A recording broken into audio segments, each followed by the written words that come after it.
अस्सलाम वालेकुम, good morning and welcome to आज सुबह। कैसे हैं आप लोग? ठीक ठाक हैं, खैरियत से हैं?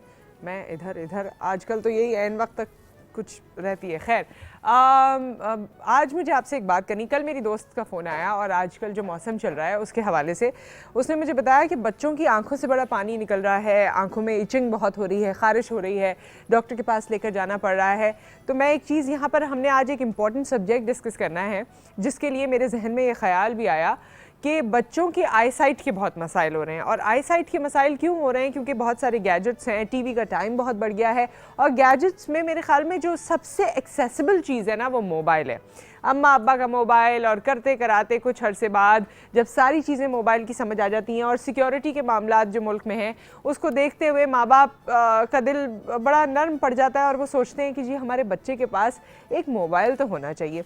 तो आज हमने मोबाइल के हवाले से डिस्कशन करनी है। इसके जो असरात हमारी सेहत पे मुरतब हो रहे हैं उस पर बात नहीं करेंगे हम। दूसरे असरात जो हमारी सोसाइटी में बच्चों की नफ्सियात पे, बच्चों की बेहतरी या उनके आप ओवरऑल उनके हवाले से, उनको बड़ा करने के हवाले से, उनकी नशोनुमा के हवाले से जो इम्पैक्ट समझते हैं वो आपने मुझसे डिस्कस करना है। और सवाल हमारा इस वक्त का ये है, क्या बच्चों के पास मोबाइल फ़ोन होना चाहिए? क्या बच्चों के पास मोबाइल फ़ोन होना चाहिए? माँ बाप बहुत सी इसमें जरा करते हैं, बहुत सी बातें करते हैं कि जी होना चाहिए। इतने अनसर्टेन सिचुएशन हो जाती है अचानक से सिटी की या कंट्री की कि हमारे बच्चे के पास फ़ोन होगा तो हमें पता होगा वो कहाँ है, क्या कर रहा है, फला फला। लेकिन एट द सेम टाइम बच्चों के पास जब मोबाइल होता है तो वो बात करने से ज़्यादा उसमें जितनी और internet facility, social media, games, इन सब पे बहुत ज़्यादा इनके साथ स्टिक रहते हैं और उसका असर उनके दिमाग पर, उनकी आई साइट पर और बेतहाशा और चीज़ों पर पड़ता है। तो आज आपने मुझे बताना है कि बच्चों के पास मोबाइल फ़ोन होना चाहिए या नहीं, उससे वो क्या सीखते हैं, क्या नहीं सीखते, गलत है, सही है, इसका जवाब आपने मुझे देना है। नंबर कॉल करने का है 0213227022 एंड 0213227055। इसके अलावा आप मैसेज 2250 पे कर सकते हैं। ASA आपको लिखना है अपने मैसेज से पहले, उसको मैसेज आप कंप्लीट कर दीजिए, सिटी का नाम लिख दीजिए और 2250 पे भेज दीजिए। जब तक आप मुझे कॉल कर रहे हैं, आज किचन में आपके लिए एक सरप्राइज़ है। वो सरप्राइज़ क्या है, आइए चल के देखते हैं किचन में।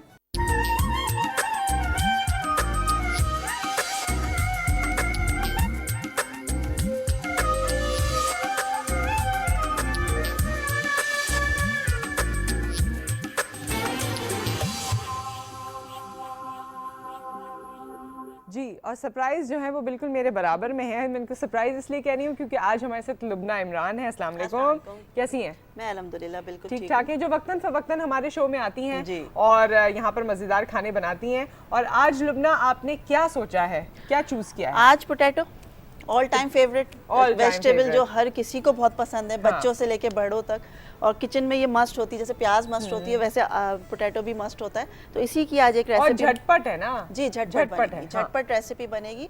इसका नाम है इटालियन रोस्टेड पोटैटोज, चीज़ी पोटैटोज आप कह सकते हैं, क्योंकि मैं थोड़ी सी चीज़ भी इसमें ऐड करूंगी। ओके, तो मैं इसका प्रोसीजर आपको बताऊं? बिल्कुल बिल्कुल, प्रोसीजर बता दीजिए। जी, इसको मैं थोड़ा सा, आप किसी भी फॉर्म में जो पोटैटोज हैं उनका छिलका उतार लीजिए या विद स्किन ले लीजिए। विद स्किन लेंगे ज्यादा अच्छा है, लेकिन मैंने इसका उतार लिया है छिलका।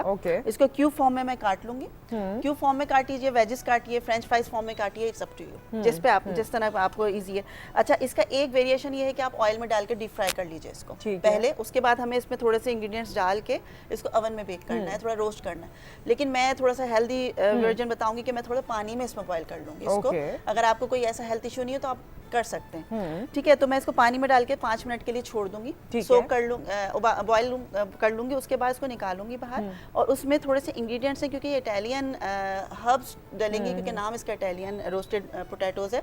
तो उसके लिए मैं रोजमेरी, ऑरिगानो और पार्सले ये मिला के रखा हुआ, ये इटालियन हर्ब्स होते हैं जी। इसको मिलाऊंगी, इसमें डालूंगी, ऊपर से ब्रेड क्रम्स हैं, काली मिर्च, नमक है, और हल्का सा ऑयल में इसको सौते करके इसको ओवन में रख दूंगी और आखिर में चीज डालूंगी इसमें। ठीक है जी, तो ये आप इसकी शुरुआत कर दीजिए ताकि हम आपके सारे स्टेप्स भी देखते रहें, उनको फॉलो करते रहें। और जो हमारा इस वक्त का सब्जेक्ट है, आप उस पर कुछ बोलना चाहती हैं? सिंस आपके भी बच्चे ये हैं। तो ये तो बहुत ज़्यादा मुझे लगता है दुखती रख है हर पेरेंट्स की। अगर आपको इतना है पता कि बच्चों का मोबाइल किस एज में दे, पहले तो पेरेंट्स को ये पता होना चाहिए किस एज में दे। हाँ, भाई देखिए थोड़ा सा मेरे जो बच्चे हैं, मैंने उनको जब वो ओ लेवल्स में आ गए, हाँ 16 के जब हो गए उसके बाद दिया मैंने उनको। ठीक है। एक ने 15 में ले लिया था, लेकिन बड़े वाले ने 16 के बाद लिया था, क्योंकि जब अब वो कॉलेज गोइंग होने वाले थे, स्कूल आपको पता जैसा आप कही थी हालात ऐसे होते हैं, इसलिए दिया था मैंने। और जरूरी नहीं है कि आप उनको आईफोन ही पकड़ा दें फर्स्ट टाइम, आप 2500 वाला मोबाइल भी लेके, अगर आपको सिर्फ आपको बच्चे की खैरियत पूछनी है तो आप वो भी ले सकते हैं। हाँ ये भी इम्पोर्टेंट पॉइंट है, क्योंकि हम लोग कोशिश करते हैं कि जब मोबाइल दिलाना है तो वो भी फिर हमारे स्टेटस के मुताबिक हो। आपका स्टेटस तो क्या होता है, वो तो बच्चे अपने स्टेटस खुद बनाते हैं। वो स्कूल में इतना 50,000 का लाए थे, अम्मी हमें ये वाला चाहिए जी, तो आप बच्चों को इतना दीजिए नहीं ना, उनको बताइए कि लिमिट्स हों। अच्छा ये आप कंटिन्यू कीजिए, हमारे साथ कॉलर भी है, यासिर से हम बात करते हैं, और आपने फिर ये भी बताना है कि नुकसानात क्यों हैं, क्या हैं, आप क्यों कह रही हैं कि 2500 वाला मोबाइल दे दें या 3 वाला दे दें ना, उसकी वजह भी आपने बतानी है। अस्सलाम वालेकुम यासिर। जी यासिर साहब ठीक ठाक हैं आप?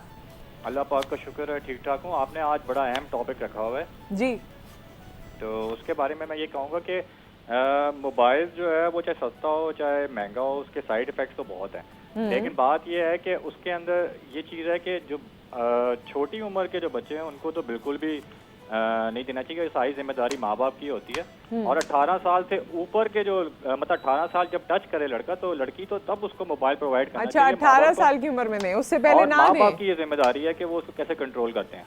अच्छा, लेकिन मोबाइल देने का मकसद भी तो होता है ना कोई, क्योंकि आप खैरियत मालूम करना चाहते हैं, बच्चे बड़े होते जाते हैं तो वो कॉलेजेस या दूसरी यूनिवर्सिटीज़ वगैरह में जाते हैं, 18 साल की उम्र तक तो मेरे ख्याल में इंटरमीडिएट भी हो जाता है। नहीं तो आप जो हैं उनके माँ बाप जो हैं वो अपने बच्चों से जो जहाँ पे पढ़ रहे हैं वहाँ के PTCL नंबर लें। अच्छा, वहाँ का PTCL नंबर लें, ओके। तो वो सोल्यूशन तो हर चीज़ का होता है, आप PTCL नंबर उनसे ले लें उनका, और वो जो भी प्रॉब्लम हो। आपके बच्चे हैं यासिर साहब? नहीं मेरा तो अभी कुछ भी नहीं है ऐसा। अच्छा हाँ, इसीलिए आप अभी बोल रहे हैं। आपकी अपनी उम्र अगर आप बुरा ना बनाएं कितनी है? मेरी 42 है। और आपको कब किस उम्र में? अच्छा हाँ, मोबाइल आया ही देर में ना हमारे पास, तो हम ये नहीं कह सकते कि हमें बचपन से मिला। खैर, तो आप समझते हैं कि 18 साल की उम्र से पहले मोबाइल नहीं देना चाहिए, ठीक है? बिल्कुल भी देना चाहिए, ये बहुत डेंजरस भी है, और वैसे भी क्या नाम है ये इसके अंदर यही है कि क्या नाम है आप इसको माँ बाप ही कंट्रोल कर सकते हैं, कोई भी और मतलब इंसान कंट्रोल नहीं कर सकता चीज़। ठीक है, thank you so much for the call, बहुत बहुत शुक्रिया आपने कमेंट किया। याहिया साहब अस्सलाम वालेकुम। अस्सलाम वालेकुम याहिया साहब। अस्सलाम वालेकुम नुसरत, याहिया बात कर। जी कैसे हैं आप? जी अल्लाह का शुक्र। नुसरत एक देखें बात है कि एक तो 2 लोग हैं जिनके प्रोग्राम में मुझे जाने की शदीद ख्वाहिश है, एक तो आप हैं और एक सायरा कबीर हैं, कि और मौजू यही हो तो मेरे लिए बड़ी अच्छी बात होगी। अच्छा, मैंने थोड़ा मिस किया आपकी बात को। मैं ये कह रहा हूँ कि देखिए मुझे ये ऐसा मौजू है कि मेरी ख्वाहिश है कि मैं आऊँ किसी आपके प्रोग्राम में और इसी मौजू पे कोई बात करूँ। ठीक है ठीक है, हाँ अच्छा, तो आप कीजिए बात। देखिए कॉल की हद तक, जैसे जो जब तक ये सेलफोन की हद तक तो था ये ठीक था, क्योंकि चले आपका बच्चा कहीं गया हुआ है, आप में कोई इनकी नो हाउ लेनी है या कहीं इनकी खैरियत मालूम करनी है तो ठीक है, लेकिन अनफॉर्चुनेटली जब से इसमें इंटरनेट वगैरह आ गया है ना, तो इससे ये बहुत खराबियां पैदा होगी, क्योंकि बच्चा मुसलसल इसके साथ एंगेज रहता है। ठीक है, खराबी क्या हो रही है कि वो आपकी बात भी नहीं सुन रहा, उसका वो किसी और दुनिया में रह रहा है बेसिकली। अच्छा, और दूसरी ये कि सबसे इम्पोर्टेंट बात ये कि मैं अगर आप मुझसे पूछे, मैं तो उस पर बुक भी लिख दूं, क्योंकि ये आपकी ये जिस जगह ये यूज हो रहे हैं ना, जिस तरह ये जिस साइट्स पे जा रहे हैं लोग, इससे सिर्फ इखलाकी खराबी नहीं, इससे आपकी अकीदे भी खराब हो रहे हैं, जो लोगों को बिल्कुल भी नहीं पता कि हो क्या रहा है। अच्छा, हम सिर्फ बुराई कर रहे हैं मोबाइल फोन की, लेकिन हम ही लोगों को जरूरत भी होती है।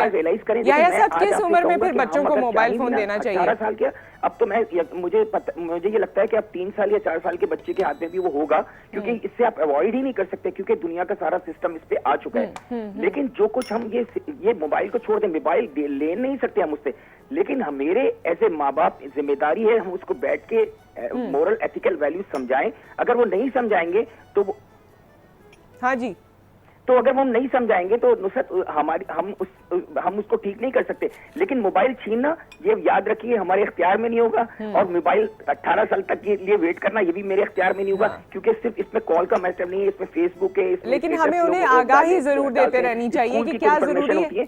तो ये तो आप भूल जाएं कि आप मोबाइल से ले सकती हैं या इनसे कंट्रोल कर सकती हैं, लेकिन जो कुछ हम ये कर सकते हैं वो ये कर सकते हैं, उनको बैठ के जब मोबाइल चंद लम्हों के लिए या चंद मिनट के लिए हटा के उनको समझाया जाए कि क्या अच्छी चीज है, क्या बुरी चीज है, इससे क्या हासिल करना चाहिए और क्या हासिल नहीं करना चाहिए। यही हम कर सकते हैं, इसके अलावा कुछ नहीं कर सकते। थैंक यू सो मच याया साहब, बहुत शुक्रिया। और आपकी बात दुरुस्त है कि आगाही ज़रूरी है। फिर आप कितनी उम्र में दे रहे हैं, बहुत जल्दी भी नहीं देना चाहिए जैसे इन्होंने बताया।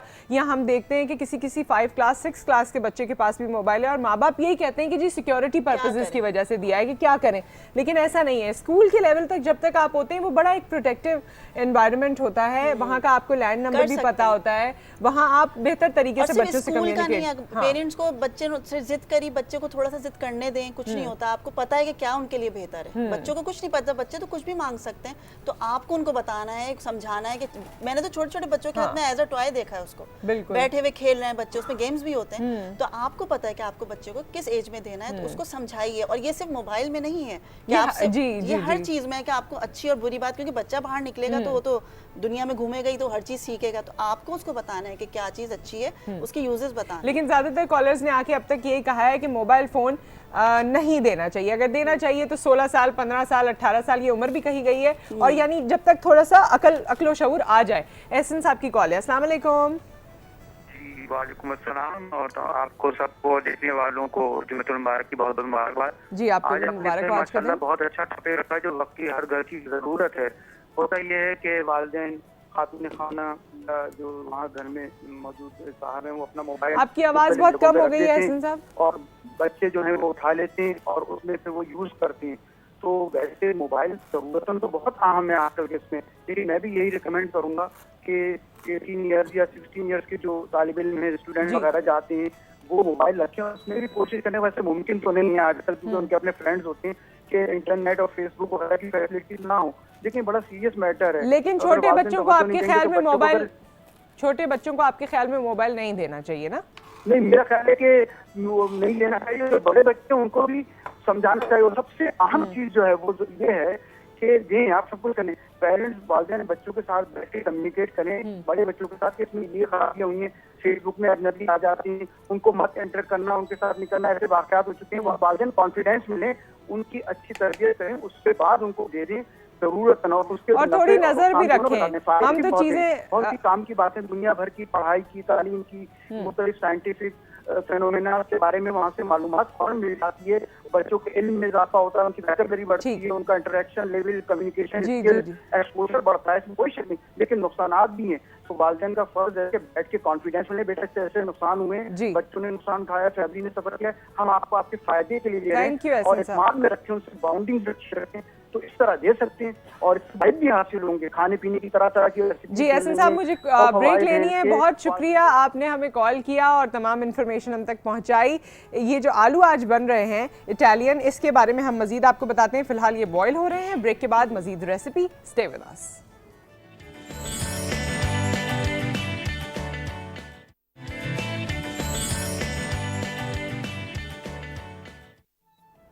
Welcome back. आज हम आपसे सवाल कर रहे हैं कि आप बच्चों के पास मोबाइल फ़ोन होना चाहिए, इसका जवाब आपने हमें देना है। और साथ में बहुत ही यमी पोटैटोज़ बन रहे हैं। वैसे भी आलू सबको पसंद है। ये तो है इटालियन रोस्टेड पोटैटोज़, चीज़ी पोटैटो, चीज़ी पोटैटोज़, इसमें चीज़ भी ऊपर से पड़ेगी। ओके, और ये बॉयल हो गए, हमने 4-5 मिनट इसको बॉयल कर लिया। ठीक है, क्योंकि कुछ रोस्ट भी होंगे ना, ओवन में भी जाएंगे, इसलिए इसको हाफ डन करना है आपको। ओके, ठीक है, इसको मैं निकाल लूंगी और फिर इसको निकाल के इसमें थोड़े से मसाले डालूंगी। ठीक है, आप इसे निकाल लीजिए। जब मसाले डालेंगी तो मैं आपसे बात करूंगी। एक और चीज़ मैं आपको बताना चाहती हूँ मदर्स डे के हवाले से, जो कि संडे को है। संडे को आपकी हमसे लाइव मुलाकात हो रही है हमारे इसी यूजुअल टाइम पर, और आप हमें अपनी अम्मी के लिए कोई भी मज़ेदार सा वीडियो क्लिप बनाइए और हमें भेज दीजिए। क्या कर सकते हैं आप? अच्छा, जो इसमें आपको लवाजमात जिसका ख्याल रखना है वो ये है कि 15 सेकेंड से कम का आपका वीडियो होना चाहिए। अम्मी को कुछ भी कह दें, अम्मी मैं आपकी लाडो, या कुछ भी जो आपका दिल चाहे, बड़े मज़ेदार तरीके से आप कह दीजिए। कोई सीरियस बात कह दीजिए, फ़नी कह दीजिए, दिलचस्प कह दीजिए, जो दिल में बात हो वो कह दीजिए 15 सेकंड के अंदर अंदर। क्वालिटी थोड़ी सी ख्याल कर लीजिएगा, बेहतर हो, रोशनी वगैरह।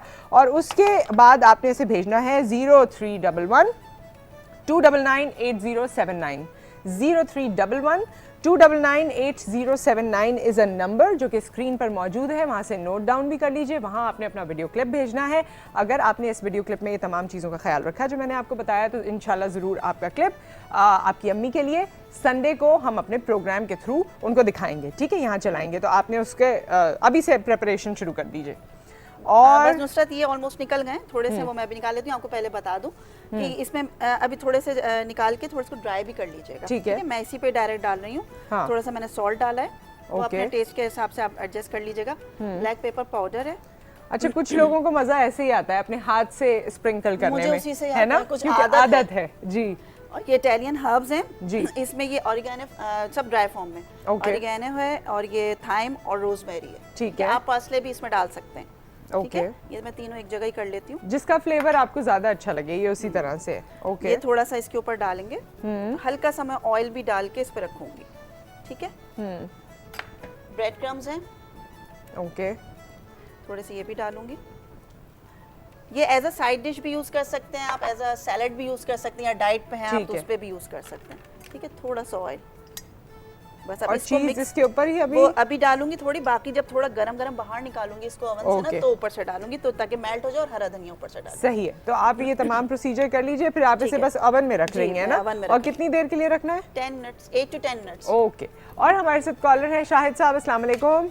वालेकुम अस्सलाम, कैसी हैं आप? जी मैं ठीक ठाक हूँ, अल्लाह का शुक्र, आप बताइए। कल भी आपके प्रोग्राम में मैं हाजिर हुआ था। असल में आपका प्रोग्राम बड़ा चटपटा सा है, गुफ्तगू भी चटपटी हो जाती है, और आलू उलू भी आप इतने मजे की खिला रही होती हैं कि चलो आंखों से ही खा लेते हैं हम। अच्छा जी, नहीं तो आप घर में खुद बनाएं, बेगम को कहें या हाँ, बेगम माशाल्लाह बहुत अच्छा खाना बनाती है, और मैं अपने बेगम के अलावा, उनके हाथ के अलावा किसी का खाना मुझे अच्छा ही नहीं लगता। मैं क्या उनके हाथ बात का है, खाता हूँ। इस पे तो तालियां होनी चाहिए आपके लिए, वाह, आपके और आपकी बेगम के लिए। माशाल्लाह, अल्हम्दुलिल्लाह, अल्लाह मियां का बड़ा शुक्र है। और देखें, बुजुर्गों के साथ जहन के चलने का क्या फायदा होता है कि मैंने अपनी बेगम को शादी वाले दिन देखा, उससे पहले देखा ही नहीं था। मेरी वालदा ने मुझसे, मरूमा ने कहा था कि मैं एक ऐसा काम तुम्हारी जिंदगी में करके जा रही हूँ जो मेरी नजर दूरबीन देख रही है, मैं एक औरत को तुम देख नहीं सकते, तुम जिंदगी भर याद रखोगे कि मैंने तुम्हें एक तोहफा क्या दिया है। मैं कभी कभी सोचता हूँ कि अगर ये उनका हुक्म मैं ना मानता, एक जो कि मेरे पास चॉइसेस थी कि मैं ना मान सकता, तो आज मैं कितना पछताता। मैं उनके हुक्म को मानकर दुनिया में जन्नत में रह रहा हूँ। क्या बात है, वेरी नाइस। यकीन मानिए आप, मैं गलत नहीं कह रहा आपसे। मेरी 5 बेटियां हैं माशाल्लाह, और एक अदद मेरा बेटा है। मैंने उनमें से 2 बेटियां मेरी डॉक्टर हैं माशाल्लाह, तीसरी मेरी डॉक्टर बनने जा रही है, बेटा मेरा इंजीनियरिंग कर रहा है। मेरी बेटी खुद भी, मेरी बीवी खुद भी क्वीन मैरी कॉलेज की ग्रेजुएट है। Very nice. अल्लाह का बड़ा करम है, मालिक का बड़ा एहसान है। मैंने ये जब गुफ्तगू आपकी सुनी कि मोबाइल फोन बच्चों को देने चाहिए या नहीं देने चाहिए, तो ये टॉपिक आपका इतना अच्छा था कि मैंने कहा कि इस पर थोड़ा सा मुझे मौका मिले तो मैं बोल दूं। जी जी जरूर। और वो ये कि देखें, अफादियत तो मुस्बत और मनफी हर चीज में होती है। जितनी ज्यादा किसी में अफादियत होती है, उसमें खतरात भी उतने ही पिना होते हैं। मसलन अगर आप साइकिल पर चल रही हैं, अगर गिर गई तो चोट कम लगेगी, बाइक पे उससे ज्यादा लगेगी, कार पे उससे ज्यादा, जहाज अगर क्रैश हो गया तो जिंदगी खत्म हो जाएगी। बिल्कुल। फासले जब सिमटते हैं, खतरात बढ़ जाते हैं। मोबाइल फोन की भी अफादियत इसी तरह है। इसमें बेशुमार चीजें ऐसी हैं जो बहुत फायदे की हैं, नुकसान भी उसमें है। ये तो तरबियत की बात है ना। देखिए ना, घर में बहुत सारी चीजें, जब मोबाइल नहीं थे तो क्या बुराइयां नहीं थी। आपने अपने बच्चों को वैसे कब मोबाइल दिया? हमने अपने बच्चों को बीबी कोई क्लास 8-9 से दे दिया। अच्छा, 8-9 से दिया? 8-9 से दे दिया। और आप यकीन कीजिए, उस पे मैं डॉग वॉच बन के बैठा भी नहीं। उनकी तरबियत ऐसी की कि उनको बतलाया कि ये जहर है, ये आप खाओगे तो मर जाओगे, ये अमृत है, ये खाओगे तो आप सुकून में रहोगे। अब फैसला उनको उनके हाथ में दे देना चाहिए। बच्चों को कब तक आप कान पकड़कर बताएंगे कि ये सही है और ये गलत है? कुछ चीजें वो भी अपने एक्सपीरियंसेस से सीखते हैं। तालीम का मकसद सिर्फ यही होता है कि उनको गलत और सही बतलाकर उनको उनके अख्तियार पे छोड़ दिया जाए। जो काम वो अपने अख्तियार से करेंगे। कोई बच्चा अगर अपनी माँ को ये समझ के माँ पुकारे कि ये मेरी माँ है और इसका हक है कि इसकी मैं इज्जत करूं, वो इज्जत होगी। कान पकड़ कर कितनी इज्जत करवाएंगे किसी से? सही बात है, ये बात में तो वैसे गहराई है।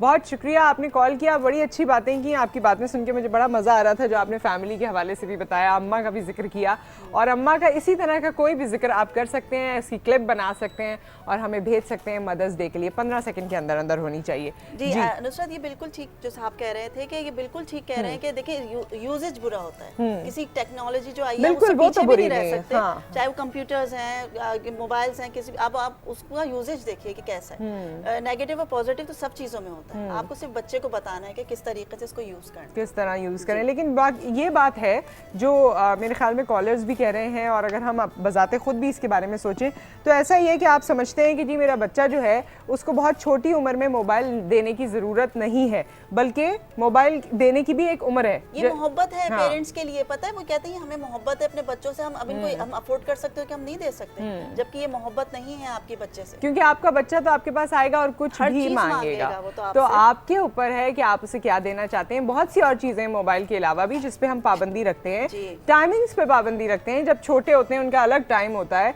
कि कब सोना है, कब उठना है, कब घर से बाहर जाना है, कब बाहर नहीं जाना है। जैसे जैसे बड़े होते जाते हैं थोड़ी थोड़ी उनको लिबर्टी मिलती देना जाती है, चाहिए और देना हाँ। भी चाहिए, और यही तरबियत है। देखिए बच्चों की तालीम और तरबियत मिलके एक बच्चा आप अच्छा सा बिल्ड करते हैं। तालीम तो उसको स्कूल में मिल रही है, तरबियत घर में मिल रही है, हाँ। और तरबियत आप जब ये चीजें तरबियत में अकाउंट होती हैं, वो सिर्फ ये नहीं क्लासेस तो आपने कहाँ जी। पहुंच गए, आपने एजुकेशन बहुत हाई ले ली और आपको तरबियत कुछ भी नहीं है, तो उस वो तरबियत आपको घर से मिलती है। उसके लिए आपके पेरेंट्स इस तरह के हों, एजुकेटेड हों कि जो आपको अच्छी तरबियत दे सके। हमारे साथ मोहम्मद आरिफ साहब की कॉल है क्वेटा से, और जो मेरी सारी दोस्तें हैं वो कहाँ चली जाती हैं सुबह सुबह में, आप लोग भूल जाती हैं मुझे लगता है। और ये बच्चों वाला मामला और मोबाइल वाला मामला तो रहता ही हम सब में है। मैं किधर हूँ भाई, किधर हूँ आज मैं, बस यही कंफ्यूजन मुझे रह रही है। खैर, हमारे साथ कॉलर हैं। अस्सलाम वालेकुम। हेलो जी अस्सलाम वालेकुम। वालेकुम अस्सलाम, कैसे हैं आप? ठीक है, खैरियत से हैं? जी अल्लाह का शुक्र है, ठीक ठाक। जी मैं आरिफ बोल रहा हूँ क्वेटा से। सबसे पहले तो आप और आपकी पूरी टीम को मेरी तरफ से सलाम, और जो आपके गेस्ट हैं इनको भी। जो आज का टॉपिक है मोबाइल का, तो ये मैं आपको बताऊं कि हर चीज के अच्छे और बुरे दोनों फायदे हैं। तो आजकल, अस्सलाम वालेकुम जी हेलो, जी हम सुन रहे हैं। हाँ, तो ये जैसे आपको मैंने बताया कि हर चीज के फायदे और नुकसान और फायदे दोनों चीजें हैं। तो ये ऐसा है कि हम बच्चों को जब मोबाइल देते हैं तो इसको हमें चाहिए कि हम जो है ना उसको अपने तौर पर जो है ना बच की अच्छाइयाँ क्या हैं और बुराइयाँ क्या हैं। ठीक है। क्योंकि जैसे कि टीचर स्कूल में 45 से 50 मिनट का एक पीरियड होता है, उसमें बच्चों को हर चीज नहीं बता सकते। तो फिर बाद में कुछ जो चीजें होती हैं वो बच्चे जो है ना उस पर खुद फॉलो कर सकते हैं, कोई सवाल का जवाब है वो मालूम कर सकते हैं। तो जैसे कि हालात हैं आजकल, तो बच्चे जब घर से निकलते हैं तो माँ बाप की आधी जान जो है अपने बच्चों में रहती है। जी जी, तो अगर बच्चों के पास मोबाइल, ठीक है, मुझे जल्दी से ब्रेक लेना है। आप क्या कहते हैं? ठीक है, बहुत शुक्रिया, आपने कमेंट्स हम तक पहुंचाए। मैं आपकी बात और सुनना चाहती थी, लेकिन हमें ब्रेक पर जाना है इस वक्त। जो रेसिपी हमारी तैयार होगी वो हम आपको बताएंगे ब्रेक के बाद।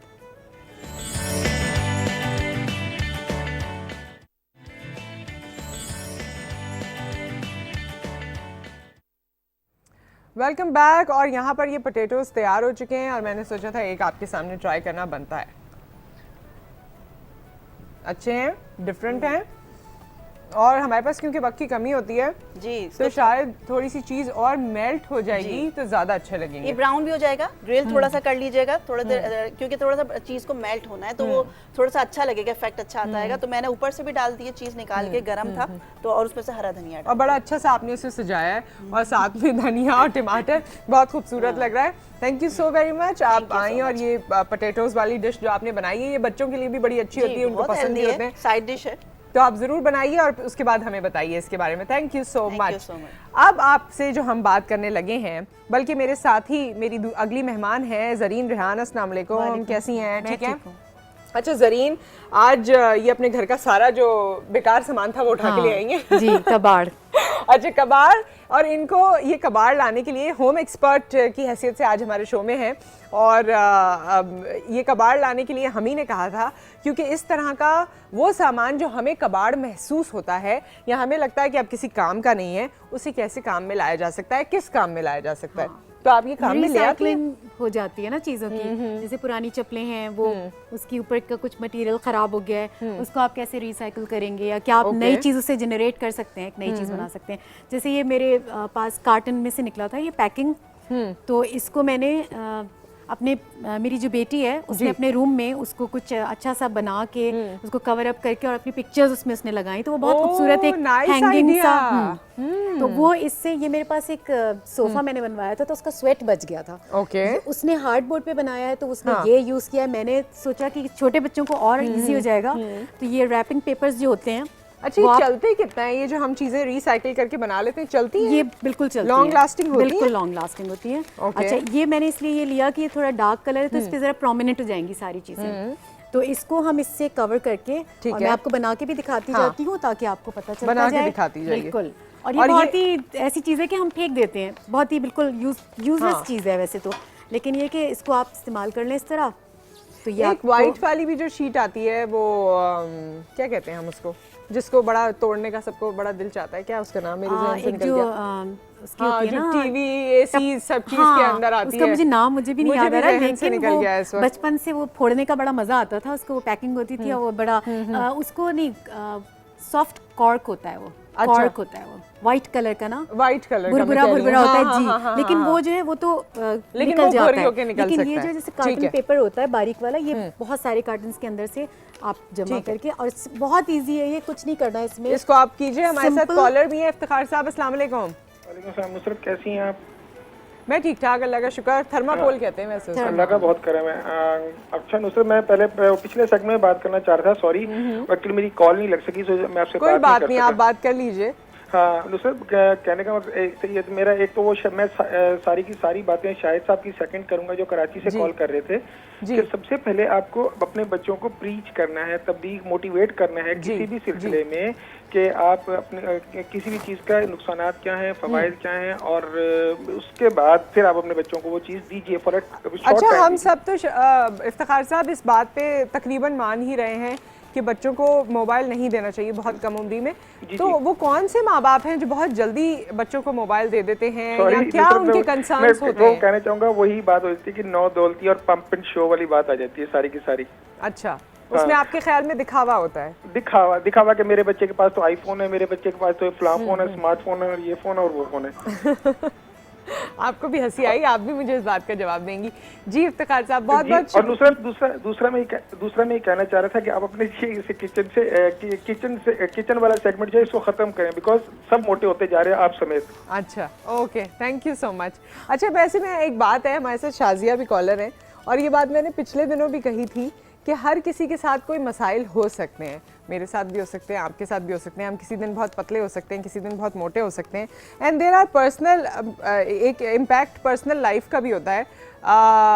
और आप सब मेरे भाई हैं, मेरे ख्याल में आपकी अपनी बहनें होंगी तो उनसे भी आपकी लिहाज मुरब्बत होती होगी, तो आप मेरे भाई हैं। बहुत सी चीज़ें मैं लिहाज में आपको ऑनर नहीं कह सकती, लेकिन बहुत सी चीज़ें आप लोग कह देते हैं, तो मेरे ख्याल में शायद आप लोग अपने घर में भी इसी तरह बात कर लेते होंगे। खैर हमारे साथ एक और कॉलर हैं। अस्सलाम वालेकुम शाजिया। वालेकुम अस्सलाम नुसरत। सबसे पहले तो मैं ये कहूंगी कि माशाल्लाह बहुत प्यारी लग रही हैं, और दूसरी बात मैं ये कहूंगी शो में जो आप लोगों ने आवर्स टू आवर्स से सेगमेंट रखे हैं ये बहुत अच्छे हैं। और एक और बड़ी बात मैं कहूंगी, किचन सेगमेंट खत्म नहीं होना चाहिए, किचन सेगमेंट जारी रहना चाहिए, क्योंकि हमें उससे अच्छी रेसिपीज सीखने को मिलती है। वैसे किचन सेगमेंट से मोटे भी होते हैं और किचन सेगमेंट से पतले भी होते हैं, के लिए सब कुछ, तो ये जारी रहना चाहिए। और तीसरी बात मैं ये कहूंगी कि आप कोई मोटी नहीं है, you are so smart and so gorgeous, I can't tell you. बस आप जैसे लोगों की वजह से मैं जिंदा हूं। कहूंगी कि मोबाइल फोन से बहुत सारी बात हो चुकी है, तो मैं अच्छा Shazia I am so sorry, मैं मोबाइल फोन से पहले आपको एक बात बताऊं कि आप जितनी मेरी दोस्तें हैं ना, आप लोग मेरे अपीयरेंस पे इतनी बात नहीं करती जितनी हमारे भाई कॉलर्स करते हैं, तो मुझे कभी कभी बड़ी शर्म भी आ जाती है कि मेरा तो कोई अपना वैसे भाई है नहीं जिसने मुझे ऐसे कमेंट किया हो, लेकिन बहन भाइयों में भी थोड़ा लिहाज होता है मेरे ख्याल में। कंटेंट पे बात करनी चाहिए, हाँ तो थोड़ा लिहाज होना चाहिए। जो अच्छी चीजें हैं ना उनको आप अप्रिशिएट करना चाहिए। अच्छी, मैं आपको ये बोलूंगी, मैं आपकी बहुत रेगुलर व्यूअर हूँ कि आप मल्टी टैलेंटेड जो है ना पर्सनालिटी है,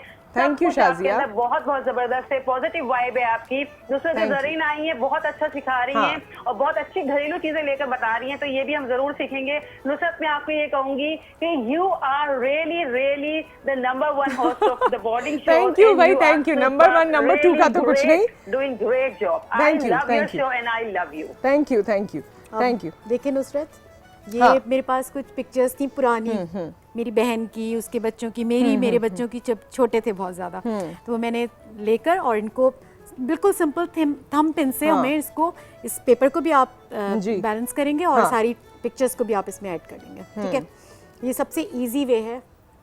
और इसको आप हैंगिंग भी बना सकते हैं और आप इसको साइड पे। ये कौन है? ये मेरी छोटी बहन है। ये लंदन में होती है। हाँ देखें तस्वीरों में, मैं बीच में पूछ रही हूँ ये कौन है वो कौन है। तो ये मेरा तो बस नहीं चल रहा कि फौरन मैं ये उठा के आपको दिखाना शुरू कर दूं। बिल्कुल दिखाया।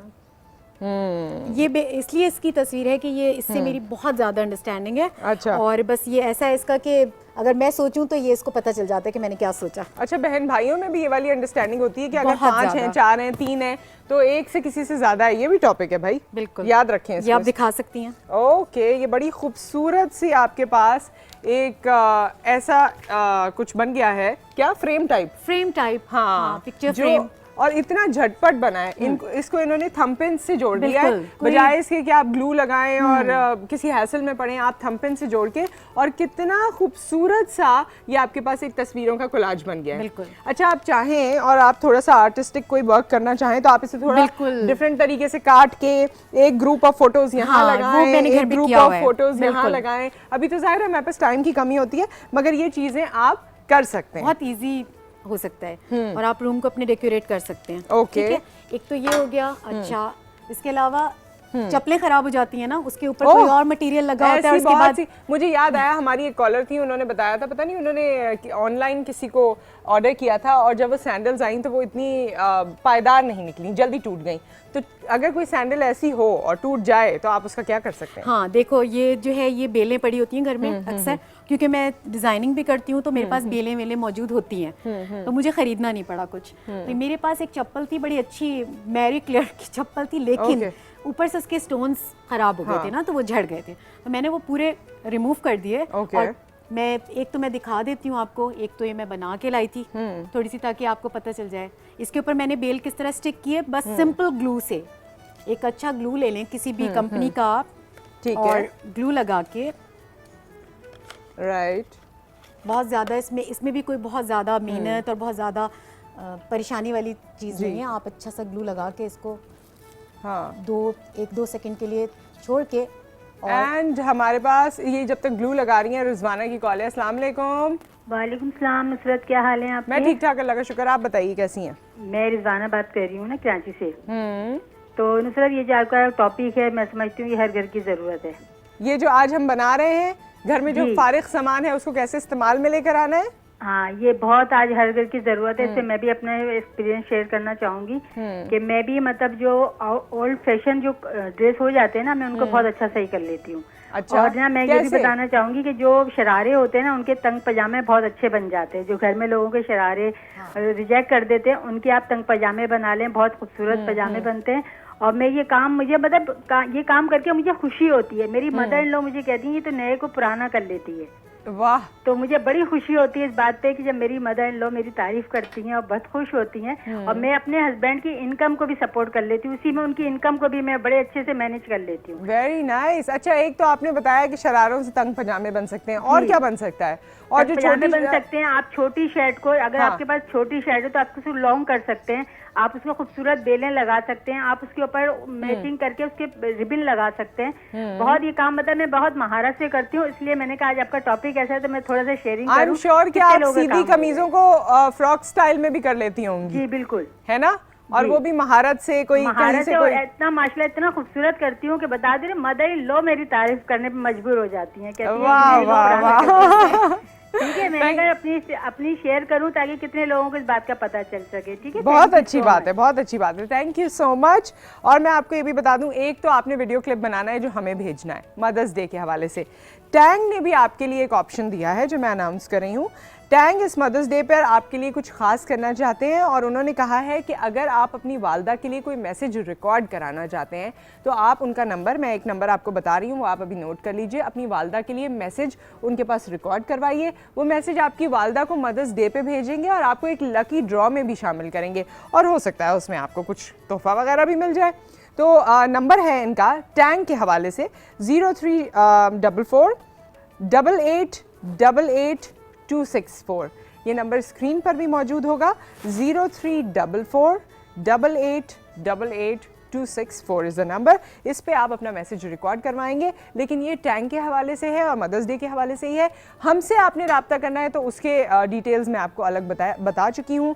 उसके वीडियो मैसेजेस आपने कैसे भेजने हैं ये मैं आपको बता चुकी हूँ। अच्छा, अब ये देखिए बन गई है। अब इसको थोड़ी देर आपको छोड़ना पड़ेगा ताकि ये इस पे स्टिक हो जाए। राइट, ठीक है, तो ये बिल्कुल इस तरह हो जाएगी। ओके, ठीक है। और ये आपकी एक नई, आप जिस कलर में चाहें रिबन्स लगाना चाहें, बो बनाना चाहें, जो भी जिस तरह भी आप चाहते हैं उसको बहुत इजीली आप इसको चिपका दें सिर्फ, और उसके बाद अगर चाहें तो स्टिच भी कर दें, एक दो टांके भी लगा दीजिए, वो आपके ऊपर डिपेंड करता है। तो ये एक आपकी नई चप्पल तैयार हो जाएगी जो फेंकने के बजाय आप एक दफा और यूज कर सकते हैं। ठीक है। और ऐसे लेकिन आपको अच्छा आपने दोनों तरफ बेल लगा दी है। बिल्कुल। अरे वाह, उससे ये हो गया ना कि अब आप जब पहनेंगे तो ये डिफरेंट लगेगी। पहले ये डिफरेंट थी, अब ये डिफरेंट हो गई। ये वैसे वाकई इसकी शक्ल बिल्कुल बदल गई है। और इसका क्या करेंगे? इसमें रिबन होते हैं। अच्छा, ठीक है। ये वेलवेट के रिबन्स हैं जी, क्योंकि ये रबर है तो रबर के ऊपर इजीली ये स्टिक हो जाएगा। अच्छा, इसको भी मैं आपको या तो लगा के बता देती हूँ, वैसे ही बता दीजिए। ये इसी तरह इस पे आप लगा के यहाँ से और इसी तरह बिल्कुल उसी तरह लगा के और एक छोटी सी बो बना के और यहाँ पे स्टिक करेंगे और उस पे एक छोटा सा स्टोन आप इसको लगा देंगे यहाँ पे इसी के कलर का। तो ये बहुत क्यूट सी एक बहुत अच्छी सी स्लीपर बन जाएगी जो घर में पहन के तो लगेगी अच्छी, लेकिन आप शाम वाम में भी अगर वॉक पे जा रहे हैं और सॉफ्टीज चाहिए आपको तो वो आप आराम से पहन सकते हैं। ठीक है। ये मैं आपको या तो बना के दिखा देती हूँ अगर आप कहती हैं तो, नहीं तो नहीं। अब हमारे पास वक्त कम है। ये आपने अच्छा किया कि हमें बता दिया। ये आइडिया मिल गया ना मेरे ख्याल में, इतना तो हम लोग कर भी सकते हैं। एक चप्पल तो बना दिए तो उससे तो आप लोग को अंदाजा हो गया होगा। अच्छा, और बच्चियां कहती हैं ना हेयर बैंड, मैचिंग के हेयर बैंड, अम्मा एक हेयर बैंड है, ब्लैक है, सिर्फ ये है, उसके लिए भी बहुत ईजी है, कुछ भी नहीं करना। आपके पास कोई भी कपड़ा हो, ये तो मेरे पास एक पड़ा हुआ था वेलवेट एक्स्ट्रा। वेलवेट बहुत रखी हुई आपने है इत्तेफाक से बस। हाँ बिल्कुल। अच्छा, इसको आप इस तरह करेंगे कि ये आपने एक ये कपड़ा लिया, इसको आपने फोल्ड किया, ओके, और इसको एक अपने हिसाब से उसको आपने काट लिया। ठीक है। काटने के बाद अब हमारे पास टाइम बिल्कुल कम रह गया। बस मैं बिल्कुल आपको वर्बली बता देती हूँ। इसको आपने यहाँ से स्टिच कर लिया। ठीक है। उसको सीधा कर लिया। सीधा करने के बाद आपने इलास्टिक, बारीक वाली इलास्टिक होती है, वो डाली और आपको जितना आपको उसका रखना है आपके बालों के हिसाब से, जो भी आपको थिन या थिक जितने भी आपके बाल हैं, आपने वो डाल के उसको एक नॉट लगा दी और एक हेयर बैंड तैयार हो जाएगा। बहुत कारामद हैं आप इस हवाले से कि तमाम वो चीजें जो हमें लगता है कि फजूल की हैं उनको कारामद बना सकती हैं। Thank you so much Zareen, आप हमारे साथ मौजूद रही। और अगर आपको सेगमेंट पसंद आया है तो हमें इसके बारे में फीडबैक भेजिए ताकि हम इसे दोबारा बार बार आपके सामने ला सकें। एक ब्रेक के बाद बहुत ही एक्साइटिंग लोग हमारे साथ मौजूद हैं जो आपको एक खास फ्रेम में एक खास लहजे में बात करते हुए सुनाई देते हैं, लेकिन आज थोड़े से मुख्तलिफ लगेंगे। आफ्टर दिस ब्रेक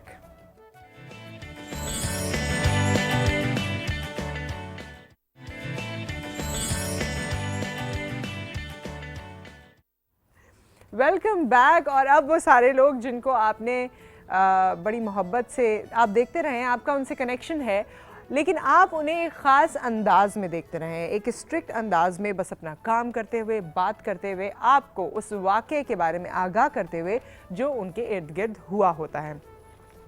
मैं बात कर रही हूँ हमारे यहाँ के रिपोर्टर्स की। हमारे यहाँ के रिपोर्टर्स से मुराद है कि जो हमारे मीडिया इंडस्ट्री में रिपोर्टर्स हैं जो बड़ा ही एक अहम और ज़िम्मेदार किस्म का शोबा लेकर चल रहे हैं, और इसमें जो जो उन पर बीतती है, जो सच्ची बातें हैं जो शायद आपको पता नहीं चलती हैं, उनकी पर्सनालिटी के बारे में अगर आप कभी कुछ जानना चाहते हैं तो आज आप कॉल भी कर सकते हैं, उनसे डायरेक्टली बात भी कर सकते हैं, उनसे पूछ भी सकते हैं कि भाई ये जो आप इस तरह से खड़े हुए होते हैं और पीछे खुदा न ख्वास्ता कोई बहुत ही हौलनाक वाक़या हो रहा होता है तो क्या आपको डर लगता है या नहीं लगता। इस तरह के बेतहाशा सवालात हैं जो आप कर सकते हैं हमारे आज के रिपोर्टर्स से। जितने मेहमान इस वक्त हमारे साथ स्टूडियोज़ में मौजूद हैं और एक हमारे साथ लाहौर स्टूडियो में भी रिपोर्टर मौजूद हैं, इन सबकी खासियत यह है कि इनका कहीं ना कहीं ताल्लुक आज टीवी से रहा है या है। तो हम वेलकम करते हैं अपने इन तमाम रिपोर्टर्स को। हमारे साथ नैयर अली मौजूद हैं और इनकी वैसे आप इनको होस्टिंग एंकरिंग करते हुए देखते रहे हैं, रिपोर्टिंग ज़्यादा कर रही हैं, ज़्यादा उसमें मेरे ख्याल में रजिस्टर्ड भी है। और पाकिस्तान की कह दूं, पाकिस्तान की या सिर्फ कराची की? कराची की द ओनली क्राइम रिपोर्टर है, female crime reporter, female crime reporter है। हाँ, क्राइम रिपोर्टर बस फीमेल तो नजर आ रही है ना इसीलिए तो क्राइम रिपोर्टर्स बुरा मान जाएंगे। पहली फीमेल, पहली नहीं, सिर्फ फीमेल क्राइम रिपोर्टर हैं। नैयर आपको वेलकम कहते हैं। और हमारे साथ मौजूद हैं शामिर खान, अस्सलाम वालेकुम, जिनसे मुझे याद आया कि मैंने इनको कहाँ देखा था, बहुत देखा था इन्हीं गलियों में। और हमारे साथ है कसीम सईद, अस्सलाम वालेकुम। ठीक ठाक, अल्लाह का शुक्र। जीशान अहमद, अस्सलाम वालेकुम। और लाहौर से हमें ज्वाइन किया है हुमा बट ने, अस्सलाम वालेकुम हुमा। अल्लाह का शुक्र। अच्छा, आज वैसे आपने, मैं आपको अभी से सवाल दे देती हूँ, जवाब आप मुझे बाद में बताइएगा कि कराची और लाहौर के रिपोर्टर्स में भी कोई फ़र्क है? ये कोई सिटीज़ का भी फ़र्क होता है, इलाके इलाके का फ़र्क होता है? ये आप मुझे बताइएगा, सोच लीजिए इसके बारे में। आप लोग बताइए भाई, सबसे मेरा एक सवाल कि रिपोर्टिंग की फील्ड एक तो आपको कैसी लगती है? कैसे आप लोग हादसाती तौर पे इस पे आ गए, या कोई देख के आपको टीवी पे किसी को देख के बड़ी ख्वाहिश होती थी कि हमें भी ऐसे रिपोर्टिंग करनी है, हमें भी उन जगहों पे जाना है जहां आम आदमी नहीं जा सकता? मेरा नहीं ख्याल कि मैं अगर अपनी बात करूं तो आई एम नॉट अ हादसाती रिपोर्टर। अच्छा। मेरे जहन में बहुत क्लियर था कि न्यूज़ इंडस्ट्री ही ज्वाइन करनी है।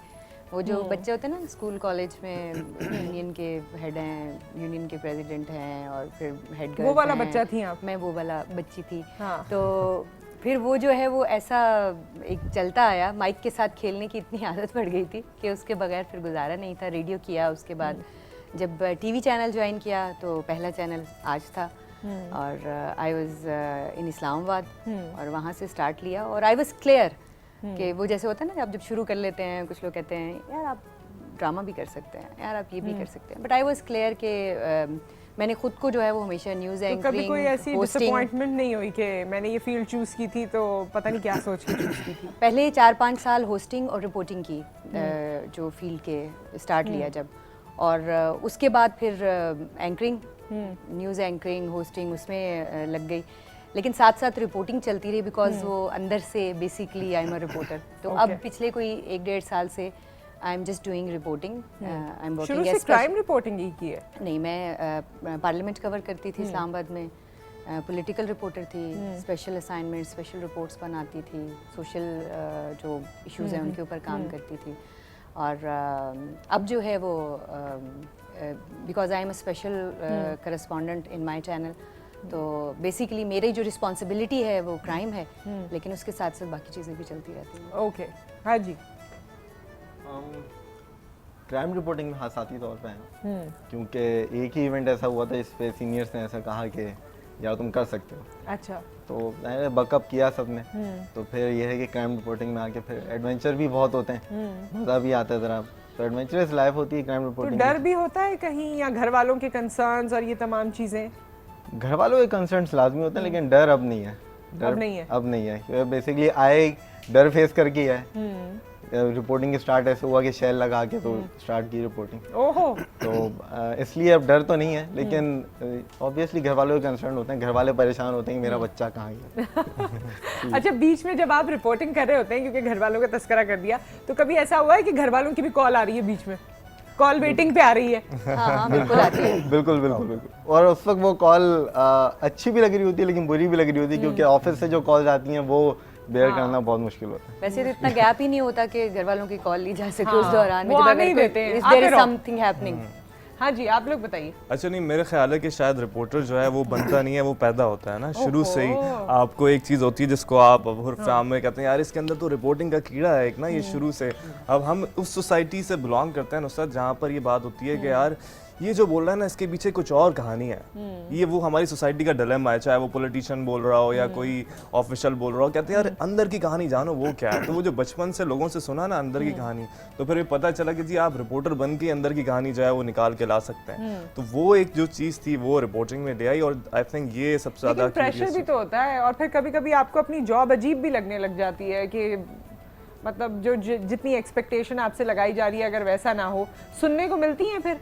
नहीं, प्रेशर तो बहुत होता है और प्रेशर हर तरफ से होता है। एक तो आप जो फील्ड में जिनकी रिपोर्टिंग कर रहे हैं, कभी कभी हर खबर उन्हें भी अच्छी नहीं लगती है आपकी, तो वो कभी भी आपसे जो है वो नाराज़ हो सकते हैं, और अगर आप उनको राज़ी करने की कोशिश करते हैं तो आपको जो है वो आपके ऑफिस वाले आपसे कभी कभी जो है वो नाराज़ हो सकते हैं। जिस तरह एक से ज़्यादा बीवियों को खुश रखना बड़ा मुश्किल हो जाता है आपके लिए, इस तरह बिल्कुल ये चीज़ है कि काफ़ी मुश्किल हो जाती हैं चीज़ें। प्रेशर जब तक ना हो तो रिपोर्टिंग का पता भी नहीं चलता, जब तक आपके हाथ पाँव ना भूलें कि यार ये क्या हो गया बस अब तो। और इलेक्ट्रॉनिक मीडिया मैं समझता हूँ, प्रिंट में तो फिर आपके पास बहुत मार्जिन होता है, कॉपी निकलनी होती है रात में, सुबह आपने चीज़ें देनी होती है। यहाँ आपका ऑफिस आपको चाहता है आपने अभी ब्रेकिंग दी है, आप नेक्स्ट सेकंड उसकी फुटेज दें, उसके अगले सेकंड उसका पैकेज दे दें, उसके अगले सेकंड लाइव वीपर दे दें, आप 1 मिनट में सब कुछ करके उनको तैयार करके उनके सामने रख दें। तो वो उस चीज़ को टाइम को मैच करना जाहिर सी बात है, you are a human body. और उसके ऊपर जो भी आपने बात की कि जी घर वालों की कॉल आ रही थी, अब आप लाइव खड़े हैं किसी बड़े इवेंट पे ना, कोई बड़ा सानिया हो गया, हादसा हो गया, आप लोगों को बताने के जी इस तरफ ना है, ये तो ये हो गया है और बहुत ज़्यादा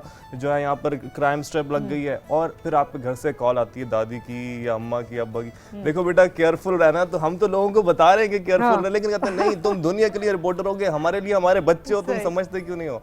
तो वो जो चीज़ें ये बड़ा आपको कभी कभी फैंसी भी करती हैं, कभी कभी लगता है कि नहीं घर आके बात करूंगा, मैं बच्चा हूँ तो घर में बच्चा हूँ। अच्छा ज़ीशान, आपसे एक तो ये भी बता दीजिए कि एक्सीडेंटल था, इंसिडेंटल था या सोचा हुआ था, और जैसे इन्होंने घर से कहा कॉल आ जाती है, कभी कभी होता है घर वाले आपको टीवी पे नहीं भी देख रहे, उनको नहीं पता टीवी नहीं देखते वो लोग, और फिर वो आपको कॉल करते हैं, और कभी घर से कॉल आई बेगम की कि आलू ले आना, आप वहाँ पर कवर कर रहे हैं और वो फोन करके बोले अच्छा वो आलू खत्म हो गए आज के सालन में डलेंगे तो वो लेके आना। देखिए नुसरत, मैं रिपोर्टर पैदा नहीं हुआ था, मैं रिपोर्टर बन गया था। शुरू में जब मैं आया था तकरीबन 12 साल पहले, तो मैंने प्रोडक्शन ज्वाइन की थी मीडिया में, उसके बाद 2 साल तक प्रोडक्शन में रहा, और उसके बाद फिर तकरीबन 10 साल हो गए रिपोर्टिंग करते हुए। रिपोर्टिंग जो पहले की थी और अब की थी अगर आप देखें तो बहुत ज़्यादा मुश्किल भी हो गई है और बहुत ज़्यादा आसान भी हो गई है। मुश्किल इन अ सेंस के ख़तरात बढ़ गए हैं, ख़ास तौर पे जान के ख़तरात। हम वहाँ पे एक्सेस कर रहे होते हैं जहाँ से लोग निकल रहे होते हैं किसी स्पॉट से, किसी इत्तला के बाद। नॉर्थ नाज़िमाबाद में आपने देखा, औरंगी टाउन में आपने देखा, मोहतरमा जब आई थी 18 अक्टूबर को, तब आपने देखा कि कई हमारे साथी जो हैं वो शहीद भी हुए, ज़ख्मी भी हुए, और औरंगी में, नॉर्थ नाज़िमाबाद में और दीगर जगहों पे ऐसे वाक़यात भी हुए हैं कि एक ब्लास्ट हुआ, उसको कवर करने के लिए आप गए और उसके बाद दूसरा ब्लास्ट हुआ। आसान इस सेंस में हो गई है कि अब बहुत सारी जगहों पर एडिटोरियल जो चेक एंड बैलेंस होता है वो अब ख़त्म होते होते तकरीबन ख़त्म हो ही गया है। आज टीवी में अगर हम देखें तो कंपैरेटिवली दूसरे चैनल्स के मुकाबले में हम आज फिर भी बेहतर महसूस करते हैं, और इस बात हम करेंगे। जब बात इन्होंने बेहतरी की है उसको बारे में हम कहना चाहते हैं। आप देख रहे हैं हमको आज न्यूज़ के ऊपर खामोश रहिएगा, खबर दे। बात यह है कि हम सब लाइव शो में बैठे हैं, तमाम जितने भी सहाफ़ी बिरादरी के लोग हैं यहाँ पर जमा है। इस बात को सनसनीखेज ना बनाइएगा, क्योंकि हमारा मतलब सिर्फ सनसनीखेज बनाने का मकसद नहीं है। हम सिर्फ ये बताना चाहते हैं आपको, कैसी हम ये बताना चाहते हैं, ये खैरियत पूछे, तो ये बताना चाहते हैं कि हम यहाँ पर आ चुके हैं और हमने एंट्री मार दी है, क्योंकि हम जैसे छोटे रिपोर्टर्स को यहाँ पर डिग्रेड किया जाता है। आज हम पूछेंगे सवाल नुसरत हारिस से इसी मौके पे। कैमरामैन मुन्ने मामू के साथ बबलू झूठा। Thank you. ओ बबलू झूठे आप हैं? जी हम हैं। वो आप हैं जिसके बारे में हमने इतनी खबरें सुनी थी। तो क्या खबरों में नहीं रहेंगे? रिपोर्टर है तो खबरों में रहेंगे ना। लेकिन आपके जरा आगे आए हैं, आपके बारे में बड़ी नहीं इधर आ गया। आप बोले नहीं, इशारा करी किया। क्राइम रिपोर्टर है ये। अच्छा क्राइम रिपोर्टर है। इतने खूबसूरत होंगे तो क्राइम रिपोर्टर क्यों नहीं? रेटिंग क्राइम का इन्हीं की वजह से बढ़ा। नहीं साहब गलत बोले, जरा माइक में तो बोले। सॉरी, देखे कंफ्यूजन इतना होता है ना आदमी को कि जब लाइव शो में आता तो टेंशन हो जाता है। और कैसे हैं आप? ठीक ठाक हैं? ये ठीक है। आप कौन से चैनल से? देखिए हमारा चैनल का नाम है हक्का बक्का न्यूज। हक्का बक्का न्यूज? जी हक्का बक्का न्यूज। अच्छा, तो उसी का हम खुद ही अकेले सीईओ हैं, खुद ही ब्यूरो चीफ हैं और खुद ही हम रिपोर्टर। मेरे ख्याल में चैनल नहीं है, ये कैफियत का नाम है जो किसी भी चैनल पे कभी भी तारी हो सकती है। नुसरत के चेहरे पे नजर आ रही है। ऐसा नहीं, देखिए ऐसा बात ना कहिए, आप किसी चैनल को ऐसे हल्का ना समझिए। हम जो रिपोर्ट देते हैं बिल्कुल सॉलिड। कितना पुराना चैनल है? ये कम से कम हुआ कोई 2.5-3 घंटा हो गया। अभी करंट बना है, करंट बना है। जब आप किसी को पीछे धकेलेंगे तो ऐसा तो नहीं होने देंगे ना। रिपोर्टर तो रिपोर्टर है। अच्छा आप आए हैं तो आप अब रुकेंगे यहाँ? रुक गए, खत्म होने के बाद जाएंगे हिसाब किताब करके। रिपोर्टर आप बड़ी अच्छी रिपोर्टिंग आपने की। अच्छा अगर ऐसे ही रिपोर्टिंग करते करते अचानक ब्रेक आ जाए तो क्या करते हैं? जरा ब्रेक लेके तो दिखाएं। नाज़रीन आप सनसनीखेज से परेशान मत होइएगा, लेते हैं छोटा सा ब्रेक, कहीं जाइएगा नहीं और जाइए तो वापिस आइएगा। छोटा सा ब्रेक।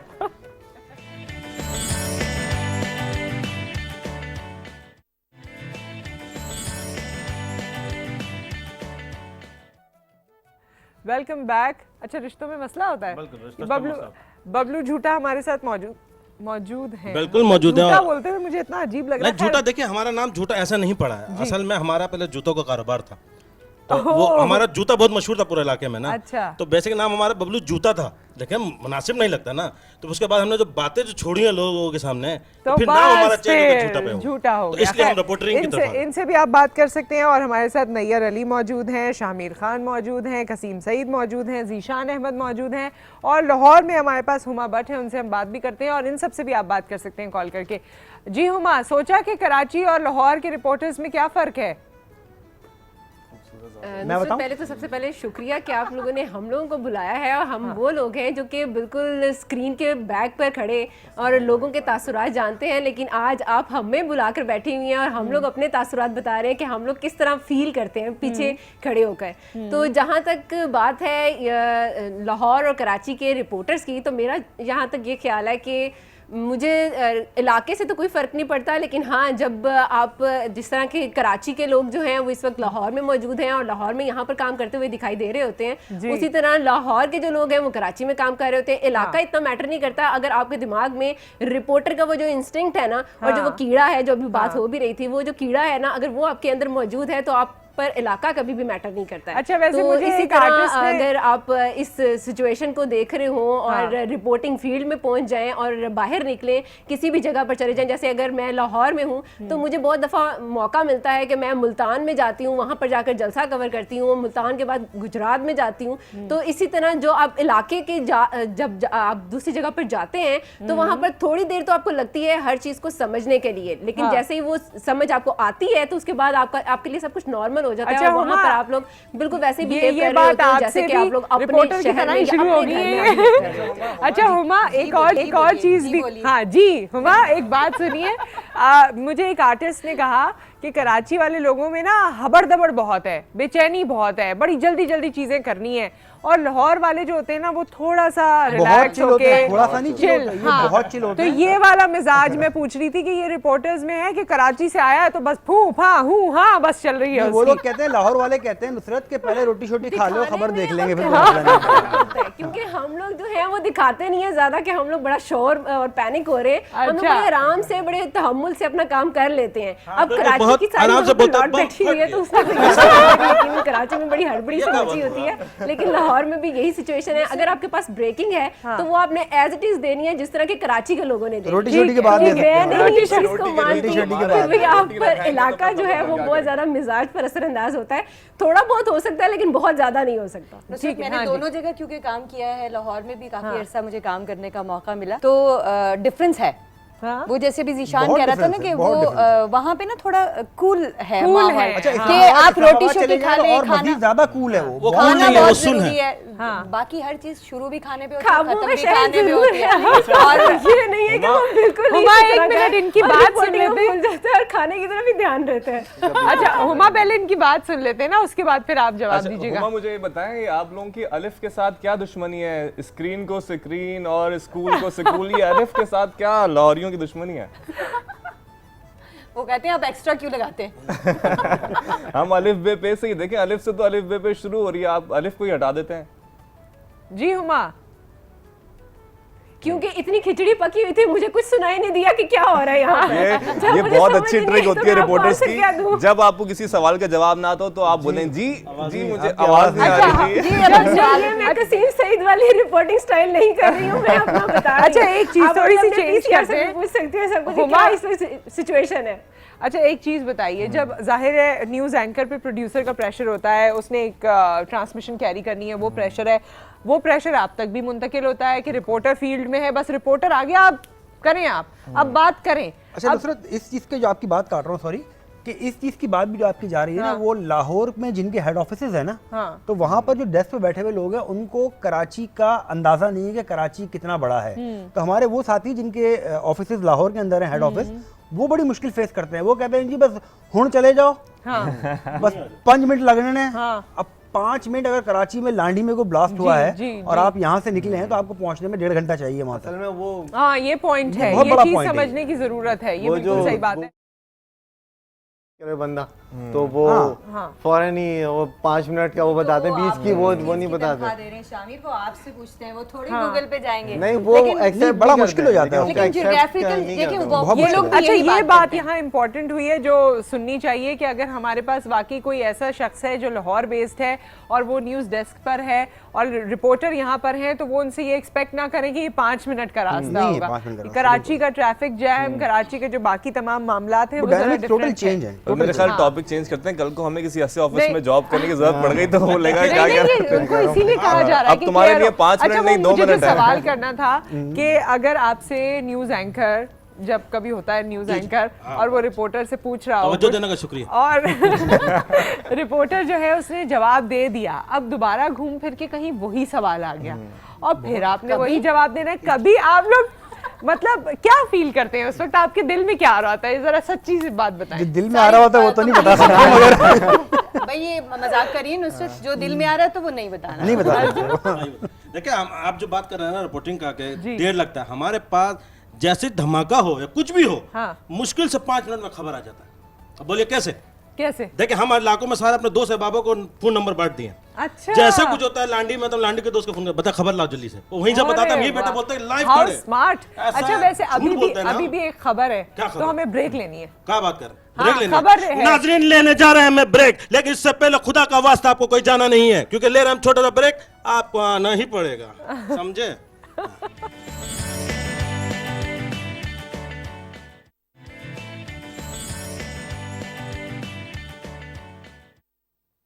वेलकम बैक नाज़रीन, हम मौजूद है इस वक्त अपने पड़ोसन नाला के साथ और हमारे दीगर मेहमान भी बैठा। नाला नहीं है क्या? नहीं यार। अच्छा नहीं यार, असल में दिमाग जो है ना कंफ्यूज है, साथ बैठ के ना वहां से उठ के इधर आए ना, ब्रेकिंग न्यूज ही चेंज हो गई। बबलू झूठा कौन सा लगता है ये बताएं। अब हम इस शहर के है भी नहीं, मसला में इलाहाबाद के। तो नाज़रीन आप देख रहे हैं आज सुबह का शो देख रहे हैं जिसमें नुसरत हारिस होस्ट है और दीगर मेहमान हमारे साथ हाजिर हैं। क्या कहते हैं हमारी पड़ोसन नैयर के साथ झूठा बबलू, हक्का बक्का न्यूज कराची। जब